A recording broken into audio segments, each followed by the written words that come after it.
दोस्तों આગળ વધીએ પહેલાં સબસ્ક્રાઇબ બટન જરૂરથી દબાવો અને હા બેલ બટન પણ દબાવો જેથી દરેકે દરેક વિડીયો જલ્દી મળી શકે।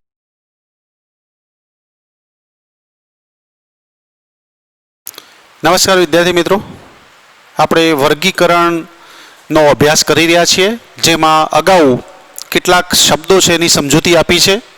નામકરણ, નોમેનક્લેચર જેને કહેવાય, ત્યાર પછી વર્ગીકરણ, કેવી રીતે સજીવોને વહેંચવા અને એના માટેના કેટલાક નિયમો છે એનો આપણે અભ્યાસ કર્યો છે, અને ત્યાર પછી ઓળખ વિધિ એવા કેટલાક શબ્દો છે એની સમજૂતી આપેલી છે।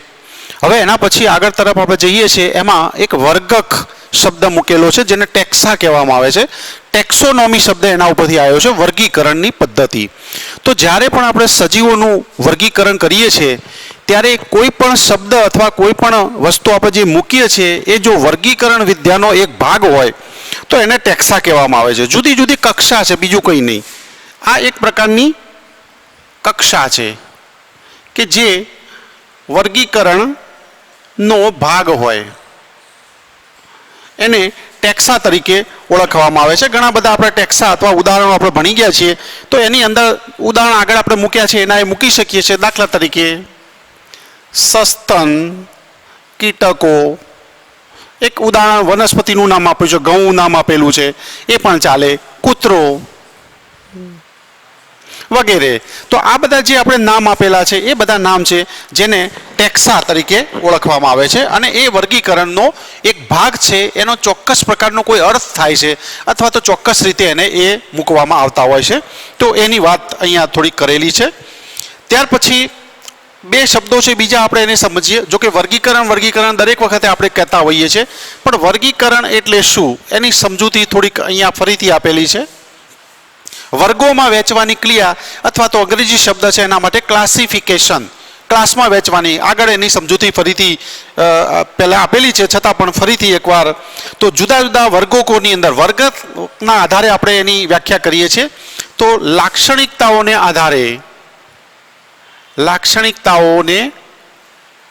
આધારે સજીવોને જુદા જુદા વર્ગકોમાં વહેંચવાની પ્રક્રિયા અથવા ક્રિયા। ચોક્કસ પ્રકારના લક્ષણોને આધારે, સારા લક્ષણો એટલે સમાન લક્ષણો ધરાવતા હોય તો એને એક જૂથની અંદર મૂકવામાં આવે છે, અને લક્ષણો થોડા જુદા પડતા હોય તો એને બીજા અલગ જૂથની અંદર મૂકવામાં આવતા હોય છે। તો એ જૂથ છે જેને આપણે ટેક્સા તરીકે ઓળખીએ છીએ। તો આ વર્ગીકરણની વ્યાખ્યા અહીંયા વ્યવસ્થિત રીતે ટેક્સાના આધારે એ આપેલી છે, અને એ અભ્યાસ, વર્ગીકરણનો અભ્યાસ જેની અંદર કરવામાં આવે છે એને કહેવાય છે વર્ગીકરણ વિદ્યા। વર્ગીકરણનો અભ્યાસ જેમાં કરવામાં આવે છે તે શાખા અથવા તે અભ્યાસની શાખા કહીશું। ટેક્સોનોમી જેના માટેનો અંગ્રેજી શબ્દ છે એને કહેવાય છે વર્ગીકરણ વિદ્યા। તો આ રીતે વર્ગીકરણ અને વર્ગીકરણ વિદ્યા છે એ બંનેની સમજૂતી થોડીક વ્યાખ્યાની રીતે અહીંયા આપેલી છે, એ એક નોંધી લેજો। હવે સજીવોનું વર્ગીકરણ કરવામાં આવે છે, એમાં કયા કયા સિદ્ધાંતો અથવા તો કઈ વસ્તુનો ખ્યાલ રાખવામાં આવતો હોય છે। તો એમાં સજીવોની અંદર કોષ રચના પહેલી વસ્તુ છે। કોષો કયા પ્રકારના છે, એ આદિકોષ કેન્દ્રી છે કે સુકોષ કેન્દ્રી છે, અથવા તો કયા પ્રકારના એ કોષો ધરાવે છે, એના આધારે કોષ રચનાની સાથે સાથે બાહ્ય અને આંતરિક રચના, બાહ્ય આંતરિક રચના, બહારની રચના છે, બહારથી દેખાવ એનો કેવો છે એના આધારે પણ જોવામાં આવતું હોય છે, અને આંતરિક રચના એની કેવી છે એ પણ જોવામાં આવતું હોય છે। સજીવની આંતરિક રચનાને પણ ધ્યાનમાં લેવામાં આવતું હોય છે। અને ત્યાર પછી વિકાસની પ્રક્રિયા પણ સાથે લેવાય છે। વિકાસની પ્રક્રિયા, કેવો વિકાસ છે, કોઈ સજીવો છે એનો વિકાસની અંદર જો તફાવત જણાતો હોય તો એ પણ સાથે સાથે લેવામાં આવતું હોય છે। વિકાસ જેમ કે પરોક્ષ હોય, પ્રત્યક્ષ હોય, અથવા તો કયા પૂર્વજમાંથી એ ઉતરી આવેલા છે એની વાત પણ ધ્યાનમાં લેવામાં આવતી હોય છે।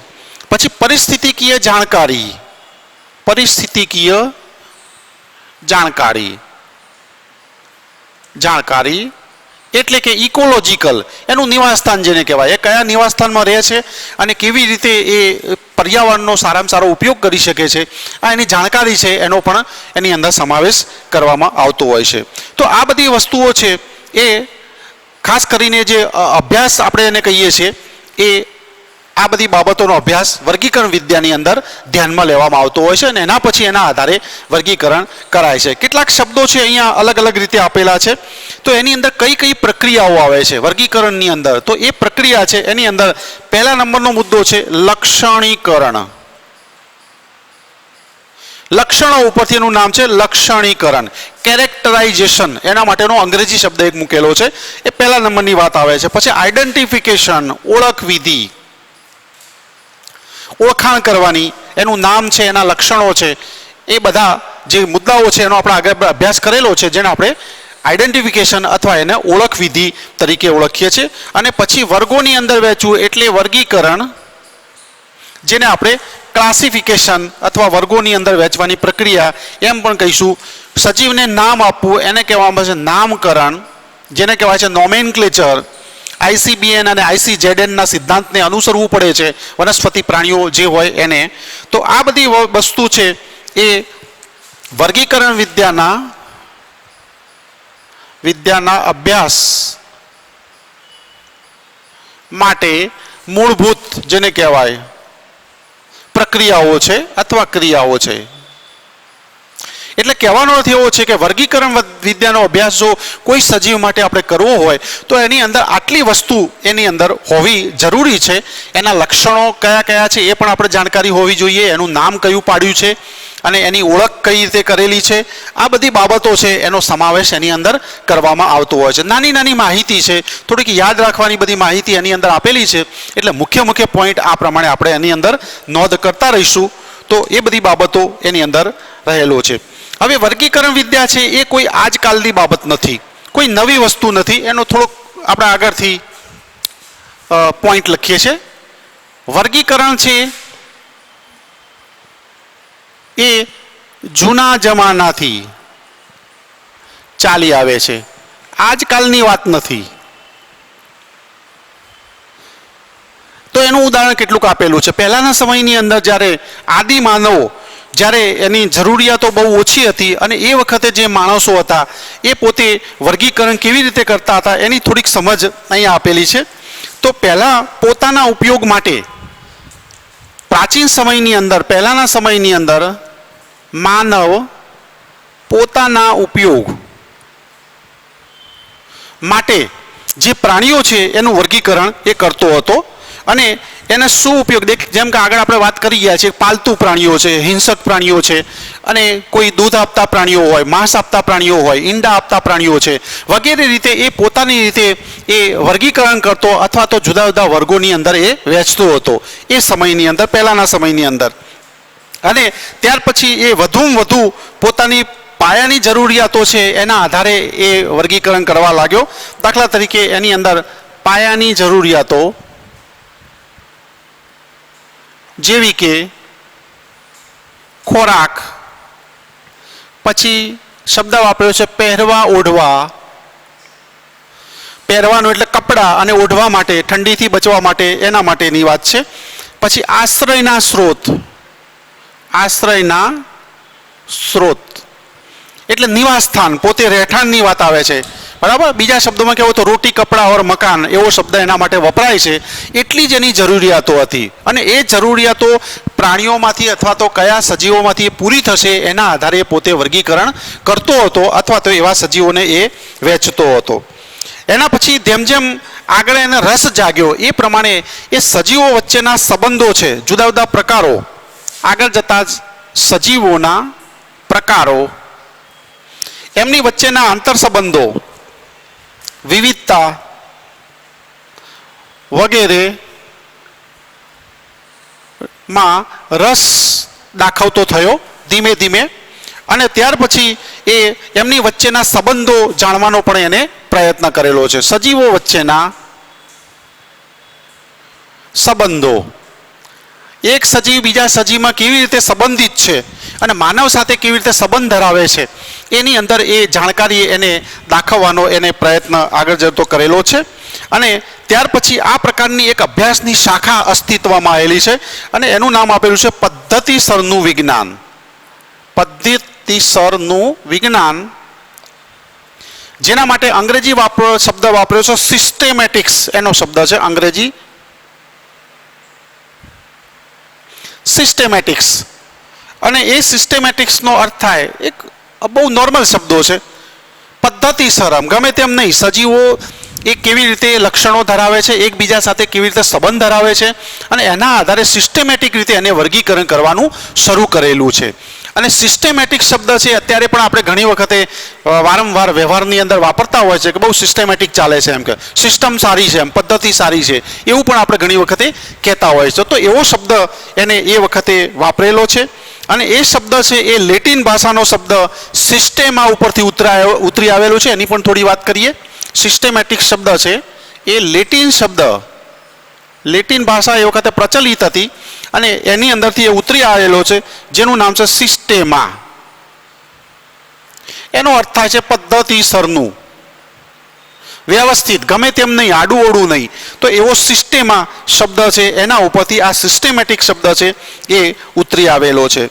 અને ત્યાર પછી એનો ઉપયોગ કર્યો, એની અંદર લિનિયસ નામના વૈજ્ઞાનિકે એક પ્રકાશન આપેલું છે. લિનિયસ વૈજ્ઞાનિકે પોતાના પ્રકાશનની અંદર, પોતાનું જે એક પુસ્તક લખ્યું છે, પ્રકાશન એને બહાર પાડ્યું છે, એ પોતાના પ્રકાશનની અંદર એ શબ્દનો એને ઉપયોગ કરેલો છે શીર્ષક તરીકે. એનો ઉપયોગ એને કરેલો છે હેડિંગ તરીકે. અને એ શબ્દ જે આપેલો છે શીર્ષક તરીકે, હેડિંગ તરીકે આપેલો છે, એના માટેનો શબ્દ છે સિસ્ટેમા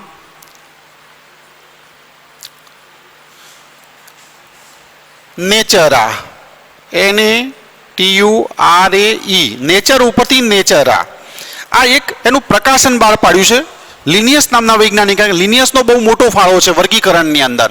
અને એને એક પુસ્તક લખ્યું, એક પ્રકાશન બહાર પાડ્યું અને એ પ્રકાશન છે એનું હેડિંગ એને આપ્યું છે સિસ્ટેમા નેચરા. નેચરા એટલે કુદરત, પર્યાવરણની અંદર જે કુદરતી જે છે, નૈસર્ગિક જે પ્રાણીઓ અને વનસ્પતિ રહેતા હોય છે, અને એ પદ્ધતિસરને એને ગોઠવવામાં આવે છે. અને કુદરતની અંદર આ બધા સજીવોની ગોઠવણી છે, ટૂંકમાં કુદરતી રીતે સજીવોની ગોઠવણી, એવું એને નામ, એ પ્રકાશન બહાર પાડેલું છે લિનિયસે, અને એવું એને નામ આપેલું છે. એટલે એમ થોડાક શબ્દો છે. સિસ્ટેમેટિક્સ છે લેટિન ભાષાનો શબ્દ, કયા શબ્દ ઉપરથી ઉતરી આવેલો છે, પછી લિનિયસનું પોતાનું પુસ્તક છે, એનું શીર્ષક કયું છે, આવા નાના નાના એક પોઈન્ટ એની અંદર આપેલા છે. એ ટૂંકા પ્રશ્નોની અંદર આપણે એને અથવા તો એને ઉપયોગમાં લેતા હોઈએ છીએ. હવે જેમ જેમ આ બધી બાબતનો વિકાસ આગળ થતો ગયેલો છે, ઓળખ વિધિ અથવા તો લાક્ષણિકરણ અથવા ક્લાસિફિકેશન, વર્ગીકરણ છે, એમ જેમ જેમ એનો વિકાસ આગળ થતો ગયેલો છે એ પ્રમાણે ઉદ્વિકાસનો સંબંધ પણ ધ્યાનમાં લેવામાં આવતો હોય છે. આગળ જેમ જેમ વિકાસ એટલે કે આ વર્ગીકરણ છે એનો અભ્યાસ આગળના આગળ ચાલતો ગયો, એમ એમ એને ઉદ્વિકાસના સંબંધો જાણવાનો પણ એને પ્રયત્ન કરેલો છે. ઉદ્વિકાસ એટલે ડાયરેક્ટ કોઈ સજીવ છે એ કયા સજીવમાંથી ઉતરી આવેલો છે એને આપણે ઉદ્વિકાસ કહીએ છીએ. દાખલા તરીકે માનવ છે, એના પૂર્વજો વાનરો હતા, વાનરમાંથી ધીમે ધીમે માનવ બનેલો છે, તો આ ઉદ્વિકાસની ઘટના છે અને એનો અભ્યાસ પણ ધીમે ધીમે એને કરવાનો શરૂ કરેલો છે.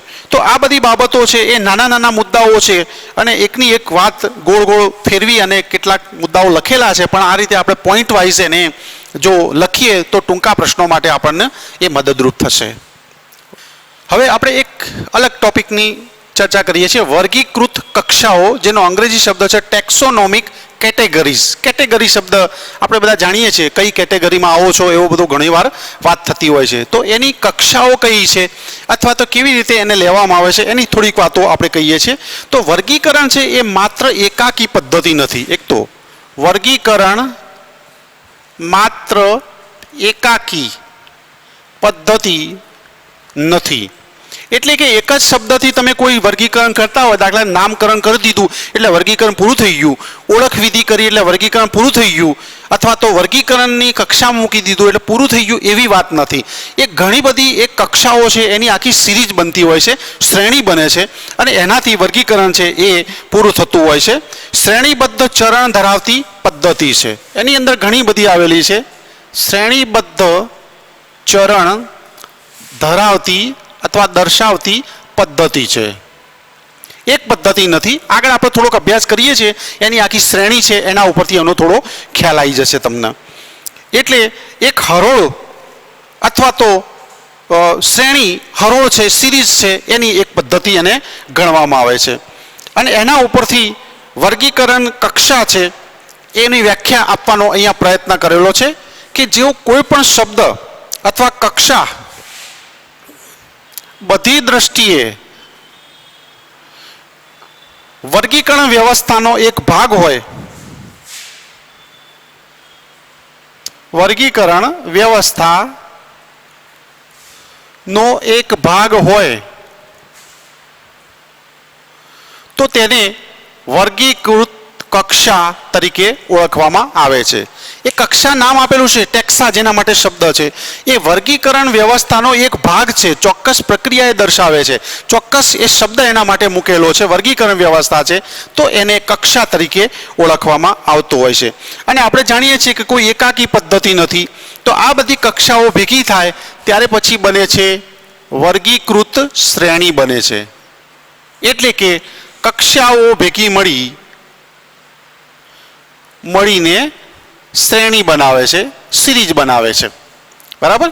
એટલે કોઈ પણ શબ્દ છે એ વર્ગીકરણ વ્યવસ્થાનો ભાગ હોય તો એને આપણે કક્ષા કહીએ છીએ. અને આવી ઘણી બધી કક્ષાઓને તમે લાઇનસર મૂકો, સિરીઝમાં મૂકો એટલે એનાથી બની જાય છે વર્ગીકૃત શ્રેણી, અથવા તો એ એક હરોળ એ બની જતી હોય છે. અને એની અંદર ઘણા બધા શબ્દો છે એ લેવામાં આવતા હોય છે. એનો એક પછી એક આપણે અભ્યાસ કરીશું. ઘણા બધા ઉદાહરણોથી દાખલા તરીકે સમજીએ છીએ કે એક નાનું ઉદાહરણ છે, વારંવાર આગળ પણ આપેલું છે એવું. દાખલા તરીકે કીટકનું ઉદાહરણ એક વાત સમજાવી છે. દાખલા તરીકે કીટક એક કક્ષા આપણે લઈએ છીએ, કીટક કક્ષા લઈએ તો એની અંદર અમુક લક્ષણો સામાન્ય આવે છે. દાખલા તરીકે 3 જોડ સાંધાવાળા ઉપાંગો જેની અંદર આવેલા હોય, 3 જોડ એટલે 6 ઉપાંગો આવેલા હોય, એવું તરત જ આપણા મગજની અંદર એ લક્ષણ છે એ એનું આવી જતું હોય છે. એવું એક ઉદાહરણ અહીંયા આપેલું છે. એના પછી વર્ગીકરણની અંદર માત્ર આગળ જેમ કહ્યું છે એ પ્રમાણે બાહ્ય લક્ષણો જ જોવામાં નથી આવતા, પણ એની અંદર જૈવિક લક્ષણો પણ જોવામાં આવતા હોય છે. માત્ર બાહ્ય લક્ષણો નહીં, પરંતુ જૈવિક લક્ષણો પણ ધ્યાને લેવામાં આવતા હોય છે. ફક્ત બાહ્ય લક્ષણો તમે જોશો તો એનાથી શું હોય, ઘણી વખતે આ કન્ફ્યુઝન થવાનો સંભાવ રહેલો છે. કારણ કે બહારથી સજીવો એક જેવા દેખાતા હોય, પરંતુ એના જૈવિક લક્ષણો છે એની અંદર અલગ અલગ પ્રકારની ક્રિયાઓ દર્શાવતા હોય, તો એવી રીતે બંને લક્ષણો છે એનું લેવામાં આવતું હોય છે, અથવા તો ધ્યાન ઉપર લેવામાં આવતા હોય છે. હવે જે આપણી એક શ્રેણીની વાત કરી રહ્યા છે, વર્ગીકૃત શ્રેણી છે, તો એ શ્રેણી શું કહેવાય અથવા કેવી રીતે છે એની આપણે એક શ્રેણી બનાવવાનો પ્રયત્ન બાજુમાં કરીએ છીએ. કોઈ પણ સજીવ છે એનું જ્યારે વર્ગીકરણ કરવામાં આવે છે ત્યારે આખી વર્ગીકૃત શ્રેણી આપણે બનાવીએ છીએ, વર્ગીકૃત શ્રેણી સિરીઝ બનાવીએ છીએ, જેની અંદર સૌ પ્રથમ છે એ સૃષ્ટિ આવે છે. સૃષ્ટિ શબ્દ સૌથી પહેલા આવશે. જેમ કે આપણે પ્રકરણ નંબર 4 નો અભ્યાસ કરેલો છે અને એનું નામ જ છે વનસ્પતિ સૃષ્ટિ. એટલે વનસ્પતિ સૃષ્ટિ હોય કાં તો પ્રાણી સૃષ્ટિ હોય, આ પ્રમાણે સૃષ્ટિ સૌથી પહેલા લેવામાં આવતું હોય છે. અને જો એના પછી આવતું હોય તો ઉપસૃષ્ટિ, જો હોય તો ઉપસૃષ્ટિ મૂકવામાં આવતી હોય છે, જો હોય તો, ન હોય તો એને મુકાતી નથી. એના પછી જે આવે છે એને આપણે કહીએ છીએ સમુદાય અથવા વિભાગ. જનરલી વનસ્પતિ માટે વિભાગ હોય છે અને પ્રાણીઓ માટે સમુદાયો હોય છે. પ્રાણી હોય તો એના માટે સમુદાય શબ્દ વપરાય છે અને જો વનસ્પતિ હોય તો એના માટે સમુદાય શબ્દ નથી વપરાતો, પણ એના માટે વિભાગ વપરાય છે શબ્દ. જેમ કે વાહક પેશીધારી, અવાહક પેશીધારી, અનાવૃત બીજધારી, આવૃત બીજધારી, જુદા જુદા આપણે આવા નામ સાંભળેલા છે. વનસ્પતિ માટે વિભાગ અને પ્રાણીઓ છે એના માટે સમુદાય શબ્દ વાપરવામાં આવતો હોય છે. જે પ્રમાણે સમુદાય છે એના પછી જો આવતો હોય તો ઉપસમુદાય અથવા ઉપવિભાગ એવો શબ્દ જો હોય તો એને મૂકવામાં આવતો હોય છે. જેમ કે આપણે જાણીએ છીએ સમુદાય મેરુદંડી, તો એના 3 ઉપસમુદાય છે, આપણે એનો અભ્યાસ કરેલો છે. 3 ઉપસમુદાય કયા કયા? તો શીર્ષ મેરુદંડી, પુચ્છ મેરુદંડી અને પૃષ્ઠવંશી. આવા એના વિભાગો ઉપસમુદાયો છે. પ્રાણીઓ છે માટે આપણે ઉપસમુદાય કહીશું, વનસ્પતિ હોય તો આપણે એને ઉપવિભાગ કહીએ છીએ. તો આવા એની અંદર આવતા હોય છે. એના પછી આવે છે વર્ગ, અને વર્ગની અંદર પણ તમે અહીંયા બહુ વધારે ઉલ્લેખ નથી કર્યો, પણ વર્ગની અંદર 3 વિભાગો અથવા તો 3 જુદા જુદા શબ્દો મૂકવામાં આવતા હોય છે. વર્ગ છે એના પહેલાની વાત આવે, અહીંયા થોડીક વાત અલગથી કરી દઉં. પહેલા આવે તો એને કહેવાય છે પ્રવર્ગ, અથવા ઘણી વખતે ઉપરી વર્ગ એવો શબ્દ પણ મૂકવામાં આવતો. પહેલા વર્ગની પહેલા એ પ્રવર્ગ અથવા ઉપરી વર્ગ હોય છે, અને વર્ગ છે એ વચ્ચે આવે છે બીજા નંબરે, અને એના પછી જે આવે છે એને ઘણી વખત કહેવામાં આવે છે ઉપવર્ગ. જો વર્ગ પછી ઉપવર્ગ આપેલો હોય તો એને મૂકવામાં આવતો હોય છે. બરાબર?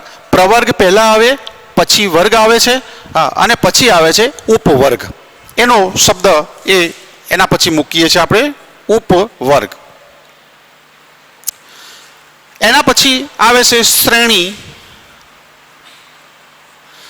આ શ્રેણી આ વસ્તુ નથી, હેડિંગમાં જે આપ્યું છે શ્રેણી એનો મતલબ નથી, પણ અહીંયા શ્રેણી મૂકેલી હોય છે એના માટેનો ચોક્કસ શબ્દ મૂકેલો છે.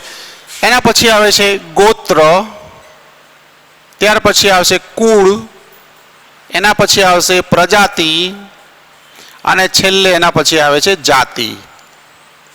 આ પ્રમાણે આખી એક શ્રેણી છે, વર્ગીકૃત શ્રેણી અથવા તો સિરીઝ બની જાય છે.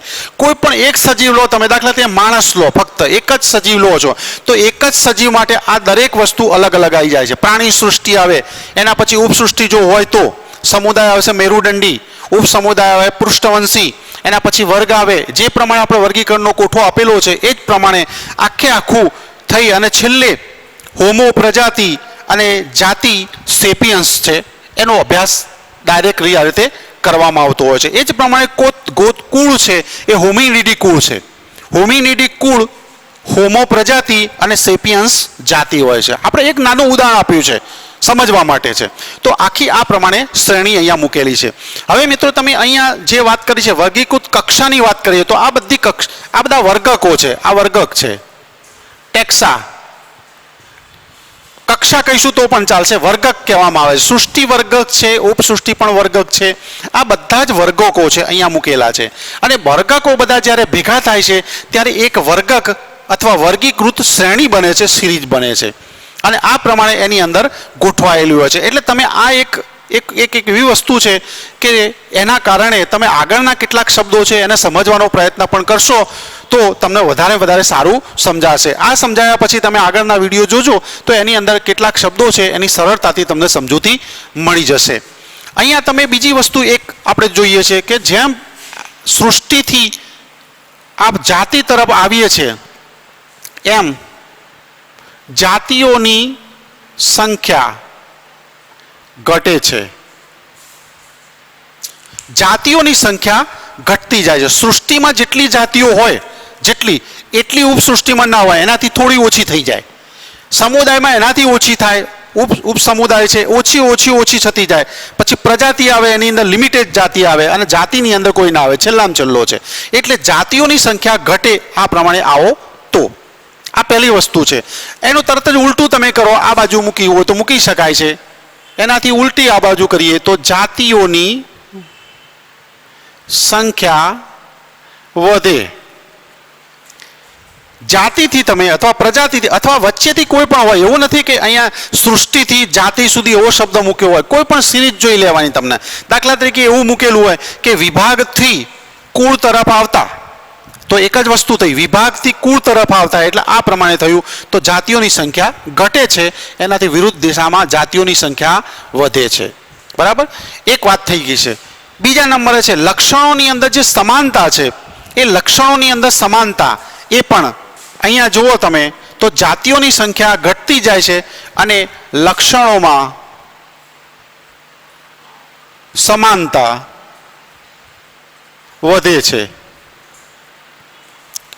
જાતિઓની સંખ્યા અને લક્ષણોમાં સમાનતા છે એ ઉલટો મુદ્દો થઈ ગયો. બે જો આ વધે છે, સમાન થઈ જાય છે. અહીંયા જે સજીવો આવેલા છે એમની વચ્ચે જે લક્ષણો હોય બિલકુલ જુદા જુદા હોય, પછી જેમ જેમ નીચે આવો એમ લક્ષણો સમાન બનતા જાય છે. પ્રજાતિમાં સમાન લક્ષણો જોવા મળે છે અને જાતિની અંદર એક જાતિમાં જે સભ્યો બધા આવે છે એની અંદર બિલકુલ સમાન લક્ષણો જોવા મળતા હોય. દાખલા તરીકે માનવની જાતિ તમે હોમોસેપિયન્સ, તો બધાની અંદર સમાન લક્ષણો છે. આપણા શરીર રચનાથી માંડી અને જૈવિક ક્રિયાઓ છે એ બધી સમાન હોય છે. બરાબર, આપણે દરેક વિષયનો અભ્યાસ એક એક પોઈન્ટનો અભ્યાસ આગળ વિસ્તૃત રીતે કરવાનો છે, એટલે એનાથી પણ વધારે તમને આખી વાત છે એ ક્લિયર થતી રહેશે. લક્ષણોની અંદર સમાનતા વધે છે, અથવા બીજા શબ્દોમાં કહેવું હોય તો લક્ષણોમાં ભિન્નતા, જુદાપણું છે એ ઘટે છે, એવો શબ્દ પણ મૂકી શકીએ છીએ. લક્ષણોમાં ભિન્નતા એટલે કે જુદાપણું આ વધે તો એ ઘટે છે. ત્રણ શબ્દોની એ વાત થઈ. આ ત્રણ શબ્દો છે એના બિલકુલ ઉલટા શબ્દો આ બાજુ મૂકો તમે, એરો આમ જતો હોય તો બીજા ત્રણ શબ્દો થઈ જાય. ટોટલ 6 વસ્તુ અહીંયા જોવા મળતી હોય છે. સૃષ્ટિથી એ જાતિ તરફ જઈએ એમ જાતિઓની સંખ્યા ઘટે, લક્ષણોમાં સમાનતા વધે અને લક્ષણોની અંદર ભિન્નતા છે એ ઘટે છે. આ ત્રણ શબ્દો છે એને તમે ઉલટા કરો કે જાતિથી સૃષ્ટિ તરફ જઈએ એમ અહીંયા જે છે શબ્દો એ તમે દરેકના ઉલટા કરી નાખો એટલે એનો જવાબ તમને આ રીતે મળી જતો હોય છે. તો અહીંયા ઘણી બધી વસ્તુ, આ એક સિરીઝ છે એના ઉપરથી તમને સમજવા માટે એ મદદરૂપ થાય છે અથવા તો તમે એને સમજી શકો છો. હવે આપણે જે વર્ગીકૃત શ્રેણી આખી હમણાં લખી છે સૃષ્ટિથી માંડી અને જાતિ સુધી, તો એની અંદર આપણે એક એક કક્ષા છે, એક એક વર્ગક છે એનો આપણે વિગતવાર અભ્યાસ કરીએ છીએ, ઉદાહરણ સાથે અભ્યાસ કરીએ છીએ. એમાં સૌથી પહેલા નાનામાં નાનો, સૌથી નીચેમાં નીચે આવે છે એ જાતિ અથવા એને સ્પીસીસ તરીકે ઓળખવામાં આવે છે અને એ નિમ્ન દરજ્જો એવો શબ્દ એના માટે વાપરેલો છે. એના માટે સજીવોની અંદર પાયાના જે લક્ષણો છે એનું જ્ઞાન હોવું જરૂરી છે, તો જ આપણે એનું વર્ગીકરણ છે એ આ પ્રમાણે કરી શકીએ છીએ. સામ્યતા પણ અને ભિન્નતા પણ એની અંદર હોવી જરૂરી છે. તો વર્ગીકરણના અભ્યાસની અંદર, વર્ગીકરણના અભ્યાસમાં લક્ષણોની અંદર અહીંયા જે વ્યાખ્યા લખી છે એ જ પ્રમાણે આપણે એ વ્યાખ્યા લખવાનો પ્રયત્ન કરીએ છીએ. લક્ષણોની અંદર મૂળભૂત સામ્યતાઓ, મૂળભૂત સામ્યતાઓનું જૂથ એવું કહીશું તો પણ ચાલશે ટૂંકમાં. વર્ગીકરણનો અભ્યાસ છે એની અંદર લક્ષણો છે એમાં મૂળભૂત સામ્યતાઓ છે, સરખાપણું છે, અથવા તો એવું વ્યાખ્યા જો વધારે વિસ્તૃત અહીંયા વ્યાખ્યા નથી સમજાઈ, પરંતુ લક્ષણોની અંદર વધુમાં વધુ લક્ષણોમાં વધુમાં વધુ સામ્યતા એવો શબ્દ એના માટે વપરાય છે. વધુમાં વધુ લક્ષણોમાં વધુમાં વધુ સામ્યતા ધરાવતા સજીવોનું જૂથ એમ કહીએ તો પણ ચાલે. વધુમાં વધુ લક્ષણોમાં વધુમાં વધુ સામ્યતા. 100 લક્ષણો હોય દાખલા તરીકે, 100 ની અંદર મેક્સિમમ લક્ષણો સમાન હોય છે, 90 ઉપરના એમાં અંદાજિત આપણે ગણીએ છીએ. મેક્સિમમ લક્ષણોની અંદર વધુમાં વધુ સમાનતા હોય છે, વધુમાં વધુ એક સાથે નજીકમાં આવતા હોય એવા સજીવોનું એક જૂથ છે જેને જાતિ કહેવામાં આવે છે. વધુમાં કહીએ તો એક જ જાતિના સજીવો છે એમની વચ્ચે આંતર પ્રજનન થઈ શકે છે, અને જો અન્ય જાતિના સજીવો હોય તો અથવા તો બે જુદી જુદી જાતિ છે એમની વચ્ચે આંતર પ્રજનન થઈ શકતું નથી. એક જ જાતિના સજીવો વચ્ચે આંતર પ્રજનન, આંતર એટલે વચ્ચે, એમની વચ્ચે આંતર પ્રજનન કુદરતી રીતે થઈ શકે છે, પરંતુ બે જુદી જુદી જાતિ છે એમની વચ્ચે આંતર પ્રજનન કુદરતી રીતે થઈ શકતું નથી. કૃત્રિમ રીતે કરાવવું હોય તો કરાવી શકાય છે. દાખલા તરીકે એક ઉદાહરણ આવેલું છે, મધ્ય પ્રાણીનું ઉદાહરણ છે ખચ્ચર. તો એ ખચ્ચર છે એ બે જુદી જુદી જાતિમાંથી બનાવેલું પ્રાણી છે. ઘોડાની જાતિ જુદી છે, ગધેડાની જાતિ જુદી છે. અને એ બે જાતિ વચ્ચેનું સંકરણ લેબોરેટરીની અંદર કરાયેલું છે અને એમાંથી એક નવું પ્રાણી બન્યું છે જેને આપણે ખચ્ચર કહીએ છીએ. પ્રયોગશાળામાં સંકરણ કરાવી શકાય, પરંતુ કુદરતની અંદર આ બંને વચ્ચે પ્રજનન છે એ શક્ય નથી. એનું પણ એક લક્ષણ આપણે કહી શકીએ છીએ. ત્યાર પછી વિશિષ્ટ રીતે જોઈએ, બાહ્યાકાર અને આંતરિક લક્ષણોને આધારે એક જાતિ બીજી જાતિથી અલગ પડે છે. એક જાતિ બીજી જાતિથી અલગ પડે છે, સમજી શકાય એવી વાત છે. બાહ્યાકાર, આંતરિક લક્ષણો છે અને બીજી ઘણી બધી પ્રક્રિયાઓ છે.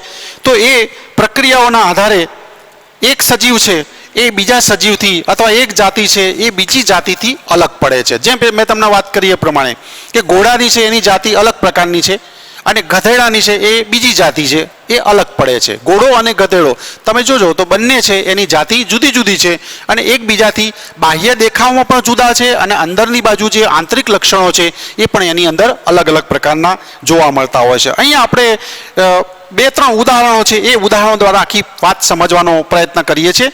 જેમાં વૈજ્ઞાનિક નામ આપેલું છે એમાં એક છે આંબો, એનું વૈજ્ઞાનિક નામ છે મેન્જીફેરા. આગળ જો કે આપણે એનો ઉપયોગ કરેલો છે, મેન્જીફેરા ઇન્ડિકા. કેવી રીતે લખવું એના એક નિયમોની અંદર આ વાત આવી જાય છે. મેન્જીફેરા એ પ્રજાતિ છે અને ઇન્ડિકા છે એ જાતિ છે. પ્રજાતિની અંદર પ્રથમ અક્ષર કેપિટલ લખવામાં આવે છે, કેપિટલ અક્ષર છે આ પહેલો, અને બાકીના બધા અક્ષરો છે એ સ્મોલ લિપિની અંદર, જાતિનું નામ પણ સ્મોલ લિપિની અંદર નાના અક્ષરોમાં લખવામાં આવે છે. જો કે એના નિયમની અંદર એ વાત આપણે સમજાવી દીધી છે. આ આંબાનું વૈજ્ઞાનિક નામ છે. પછી બીજા નંબરે છે એક નામ આપેલું છે ઉદાહરણ તરીકે બટાટા, જેનું વૈજ્ઞાનિક નામ આપેલું છે સોલેનમ ટ્યુબરોઝમ. એવું વૈજ્ઞાનિક સ્પેલિંગ આપણે લખીએ છીએ એ પ્રમાણે TUBROSUM, સ્મોલ ટી આપણે રાખીશું. સોલેનમ ટ્યુબરોઝમ એ બીજા નંબરે છે. પછી ત્રીજું એક પ્રાણીનું આપેલું છે નામ સિંહ, જેને કહેવાય છે પેન્થરા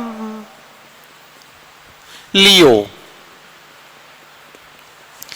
PENTHERA, પેન્થરા લિયો એનું વૈજ્ઞાનિક નામ છે. આ ત્રણ વૈજ્ઞાનિકના નામ છે, ત્રણ વૈજ્ઞાનિક નામ આપેલા છે સજીવોના, અને એના ઉપરથી આપણે થોડીક વાતો આગળ સમજી ગયા છે. પણ અહીંયા જેમાં પહેલું નામ આવે છે જે દરેકની અંદર, એ પહેલું નામ છે એને કહેવાય છે પ્રજાતિ, અને બીજું નામ છે છેલ્લું, એ નામ જાતિનું છે. તો આપણે આ જાતિનું નામ છે એની વાત કરી રહ્યા છીએ.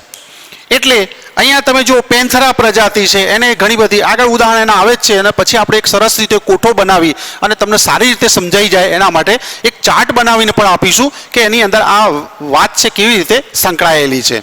તો પેન્થરા પ્રજાતિ છે અને એને ત્રણ જાતિઓ છે.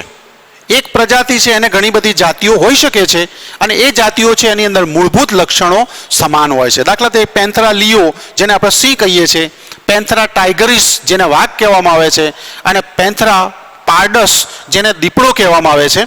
તો એ પેન્થરા પ્રજાતિની ત્રણ જાતિઓ છે, અને એ ત્રણ જાતિઓની અંદર મૂળભૂત લક્ષણો છે એની અંદર સમાનતા જોવા મળતી હોય એવા પ્રકારના આ ત્રણ ઉદાહરણ એની અંદર આપેલા છે. તો અહીંયા જાતિઓ ભેગી થશે ત્યારે એના પછીનો મુદ્દો આવશે પ્રજાતિ, તો એની વાત પણ અહીંયા કરેલી છે. એટલે અહીંયા બાજુમાં લખવું હોય તો આપણે લખી શકીએ દરેક પ્રજાતિ એક કે વધુ જાતિઓની બનેલી છે. આ મુદ્દો છે. બે વસ્તુ છે, એક કે વધુ. એક જાતિ પણ એની અંદર હોઈ શકે છે અને એક કરતાં વધારે જાતિઓ પણ એની અંદર આવેલી હોઈ શકે છે. મેં તમને કહ્યું એ પ્રમાણે પેન્થરા પ્રજાતિને ત્રણ જાતિઓની વાત અહીંયા કરી છે. એ જ પ્રમાણે સોલેનમ છે એની અંદર પણ એટલી જાતિઓ આવે છે, એનો પણ આગળ આપણે અભ્યાસ કરીએ છીએ. અને આ બધી જે વૈજ્ઞાનિક નામની વાત છે એના આધારે આપણે આવું કહી શકીએ છીએ. જાતિઓની બનેલી છે કે જે જુદા જુદા સજીવો દ્વારા અથવા તો જુદા સજીવો તરીકે રજૂ થાય છે. આમ તો સજીવ એટલે જ જાતિ એમ કહીએ તો પણ ચાલશે, બરાબર. દાખલા તરીકે વાઘ છે સજીવ છે, ઘોડો સજીવ છે, એ એ જ પ્રમાણે સિંહ છે એ પણ સજીવ છે. તો જુદા જુદા સજીવ તરીકે અથવા જુદી જુદી જાતિ તરીકે એને રજૂ કરવામાં આવતું હોય છે. અને એની અંદર બાહ્યકીય સમાનતાઓ જોવા મળે છે. ભલે જાતિ અલગ અલગ હોય, સજીવો અલગ તરીકે રજૂ થાય છે, પરંતુ એ એક જ પ્રજાતિની અંદર આવે છે. જાતિઓ જુદી છે એટલે થોડાક બાબતમાં એની અંદર સમાનતાઓ પણ જોવા મળતી હોય છે, અથવા તો બાહ્ય રચનાકીય સમાનતાઓ એની અંદર જોવા મળે છે. જે પ્રમાણે અહીંયા વાત કરીએ પ્રમાણે થોડીક આગળ એના તરફ જઈએ છીએ. પેન્થરા પ્રજાતિ છે એના તરફ હવે આપણે જઈએ. આમાં સમજાવીએ છીએ. તો પેન્થરા પ્રજાતિ છે એ 3 જાતિઓ એની અંદર આવેલી છે. એમાં પહેલા નંબર આવે છે પેન્થરા લિયો, સિંહ. ચાલો આપણે આટલી જ વાત સમજીએ છીએ. હવે પેન્થરા લિયો છે, પછી આવશે વાઘ અને દીપડો. એની વાત આપણે સમજીએ છીએ. પેન્થરા પારડસ. હવે આપણે પેન્થરા કોમન રાખીશું. ટાઈગરીસ, TIGRIS, ટાઈગરીસ. અને દીપડો છે જેને કહેવાય છે પેન્થરા પારડસ. સોરી, કેપિટલ નહીં રાખીએ કારણ કે નિયમ છે એ નિયમના આધારે ખોટું થઈ જશે. PARDUS એમ લખશું તો પણ ચાલશે. તો અહીંયા એક પ્રજાતિ, આ પ્રજાતિ છે અને આ છે જાતિ. એટલે એક પ્રજાતિ પેન્થરા છે એના 3 જાતિઓ છે અને એ 3 જાતિઓ જુદી જુદી જે જુદા જુદા સજીવ તરીકે રજૂ થાય છે એ જે અહીંયા બાજુમાં લખ્યું છે એ જ પ્રમાણે તમે અહીંયા એને મૂકી શકો છો. એ જ પ્રમાણે એક અલગ પ્રકારનું ઉદાહરણ છે, એ અલગ ઉદાહરણ છે એની આપણે થોડી વાત કરીએ છીએ. છેલ્લે જાતિનો મુદ્દો આપણે એને પૂરો કરીએ છીએ. એક વનસ્પતિનું ઉદાહરણ આપણે લઈએ છીએ અને વનસ્પતિના ઉદાહરણ તરીકે દાખલા તરીકે સોલેનમ પ્રજાતિ લઈએ. પ્રજાતિ અને એને 3 જાતિઓ મૂકવામાં આવે છે, જાતિઓ છે. એના અંદર પહેલા નંબર આવશે નાઇગ્રમ, જેને કહેવાય છે પીલુડી. પીલુડી એક વનસ્પતિનું નામ છે. સોલેનમ પ્રજાતિ છે. પછી બીજા નંબરે આવે છે જાતિ, સ્મોલ રાખશું આપણે, મેલોન્જેના સ્મોલ. રીંગણ જેને કહેવામાં આવે છે. અને ત્રીજા નંબરની જાતિ છે એ ટ્યુબરોઝમ,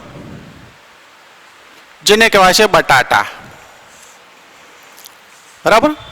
તો અહીંયા તમે જોશો કે પ્રજાતિ સોલેનમ છે, તો વૈજ્ઞાનિક નામ પીલુડીનું લખવું હોય તો સોલેનમ નાઇગ્રમ એટલે પીલુડી, સોલેનમ મેલોન્જેના એટલે રીંગણ અને સોલેનમ ટ્યુબરોઝમ એટલે બટાટા. એટલે કહેવાનો અર્થ એવો છે કે એક જ પ્રજાતિ સોલેનમની અંદર 3 જાતિઓ પીલુડી, રીંગણ અને બટાટા એ 3 જાતિઓ જુદી છે. એટલે ભલે 3 જુદી હોય, પીલુડી જુદી દેખાય, રીંગણ જુદું દેખાય, બટાટા જુદા દેખાય છે, પરંતુ એની અંદર જે જાતિના લક્ષણો જુદા પડે છે પરંતુ પ્રજાતિના લક્ષણો એની અંદર સમાન હોય છે. એટલા માટે થોડાક અંશે એ સમાન લક્ષણો એની અંદર આવેલા હોઈ શકે છે.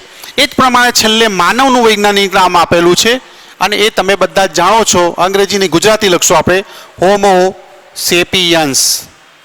હોમો પ્રજાતિ છે અને સેપિયન્સ જાતિ છે. તો આ પ્રમાણે અહીંયા 3 પ્રકારો પ્રાણીઓનો એક ઉદાહરણ આપેલા છે અને એક પ્રાણીના 2 પ્રાણીઓના ઉદાહરણ છે. માનવનું ઉદાહરણ છે, એ જ પ્રમાણે અહીંયા વાઘ, સિંહ અને દીપડો એનું ઉદાહરણ આપેલું છે અને વનસ્પતિની અંદર આ 3 જાતિઓ છે એના ઉદાહરણ આપેલા છે. કહેવાનો અર્થ એવો છે કે જાતિઓ છે એ બધી ભેગી થાય, થોડા સંબંધો ધરાવતી જાતિઓ ભેગી થાય ત્યારે એનાથી પ્રજાતિ બને છે અને પ્રજાતિનો આપણે અલગથી અભ્યાસ કરવાનો છે. પરંતુ અત્યારે આપણે ફક્ત જાતિનો અભ્યાસ છે ત્યાં સુધી જ આપણે રાખીએ છીએ, કારણ કે એ પેલો બીજો મુદ્દો છે એ થોડોક વધારે જોવા મળતો હોય છે. એટલે એક અથવા એક કરતાં વધારે જે અહીંયા મુદ્દો મૂકેલો છે કે એક જાતિ હોય અથવા એક કરતાં વધારે જાતિઓ, અહીંયા એક કરતાં વધારે જાતિઓ છે દરેકની અંદર, આમાં એક કરતાં વધારે જાતિઓ છે, આમાં પણ છે પરંતુ એનું ઉદાહરણ અત્યારે આપેલું નથી. તો એક અથવા એક કરતાં વધારે જાતિઓ છે કે જુદા જુદા સજીવો તરીકે રજૂ થાય છે અને એની અંદર બાહ્યકીય સમાનતાઓ જુદા મળે છે, બરાબર, જુદી પડતી હોય છે. બાહ્યકીય સમાનતાઓ છે એની અંદર લક્ષણો છે એ સમાન જોવા મળતા હોય છે. થોડેક રીતે જુદું હોય છે, પરંતુ જે મૂળભૂત લક્ષણો છે પ્રજાતિના, એ પ્રજાતિના લક્ષણો એની અંદર સમાન જોવા મળતા હોય છે.